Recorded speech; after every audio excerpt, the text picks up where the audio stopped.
Good, this is so great to have all of our customers, partners, and also the employees of Tasking here coming together. It's really a gathering, sharing information, sharing experience, and also sharing a lot of insights. What is happening? What is driving the industries? What is driving software development? For us as a tool vendor, it's so important to know the challenge of all the people in the industries.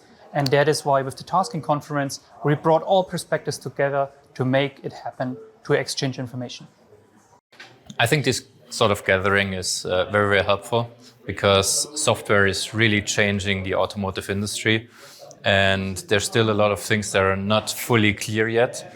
So in this kind of uncertain situation, complex situation, I think it's very helpful that you meet up together and you sort of drive this change together and get a good understanding where the direction is going. Yeah, for me, the biggest value is the exchange with our partners and our customers. So it's a great value to exchange ideas, wishes about our existing products and also to showcase our current products. Yeah, I think the embedded industry is in a changing area at the moment. We definitely see a lot of challenges in the automotive sector, but also in many other sectors. And having all the experts together here in one space really encourages excellent discussions and looking a little bit in how the next 5 to 10 years will evolve in this area. I'm looking forward to learn what Tasking has in store for us. What are the new features they are working on that will be available in the products, hopefully in the short term.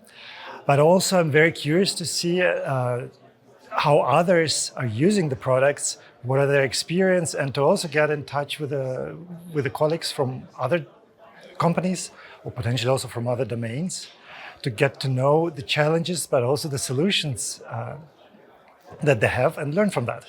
I'm very happy to be here today in the Tasking conference, especially to look through the portfolio of Tasking. I'm really happy that we start working closer with Tasking, kicking off our collaboration around the SC2K as it was announced.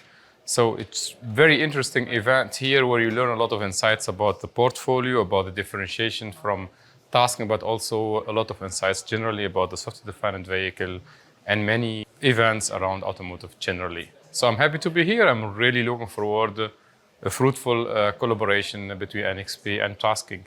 So the main value of a gathering like this is definitely the sharing of minds and the ideas between people as well. We're really able to communicate and see what everyone is working on and get to see what else is going on in the general embedded community. And everyone finds out new ideas that are moving forward and new plans for the future as well.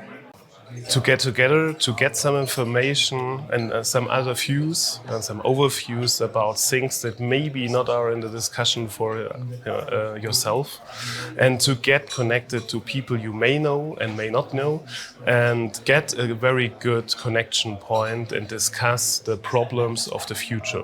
So for me, the most exciting change is the overall shift towards software-defined vehicle, really starting from the product, of course, that the end customer gets, which is now software-driven. And this changes everything afterwards at the OEM, at the suppliers, and basically from architecture to tools to talent that we need in the industry, everything is highly affected by that. And to me, that's very exciting. Well, this is really hard to answer. From my perspective, from the hardware perspective, maybe RISC-V is a really hot topic, as well as the chiplet approach. But also on the software side, we see a lot of solutions which are really beneficial for the industry, like the virtualization approach. So to be able to use the virtualized ECU in the automotive domain to speed up the development. That's an excellent question. I think the biggest shift is a little bit like how are we going to, on the one hand side, conquer the challenge of developing a lot of features with a high quality.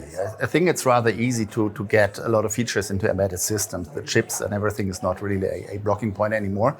But doing that with a high quality is going to be the big challenge for the next couple of years. And I hope to get some input on that here today. As I'm coming from the railway industry, for me, the exciting development which is not necessarily new or ongoing at this moment, is the digitalization of the railway sector that brings a lot of opportunities with it, but also a lot of the challenges, especially towards the software, where the software becomes much more complex. It has to offer much more functionality as it was the case some years ago. And therefore, in the software development, I require tools that support me to that, both in regard to the software tools, such as compiler, but as well hardware tools.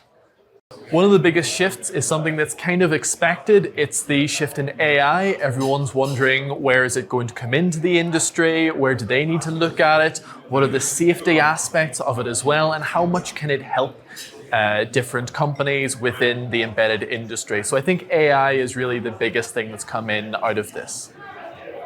The most things for the future that moving around is definitely the centralization and the including of AI, and also for the cloud to get along the options that are possible and the make-able things that are inside that can be very difficult, because only if it's possible, it's not make-able at all. So the purpose of the Tasking Conference 2025 is to bring our customers, our partners, and our task kings and our task queens together and share the ideas about the future of embedded software development. What I love about the event is like the level of transparency we have, the level of openness we have in the room. So people are asking, I would say, challenging questions, but with those challenges we can develop and become much better. So this is basically the objective of the event. I love the interaction, I love the questions, I love the presentations, and I want to say thank you to everyone who made it possible. Thanks to our partners, to our customers, but also to our team who made this event possible and successful. Thank you.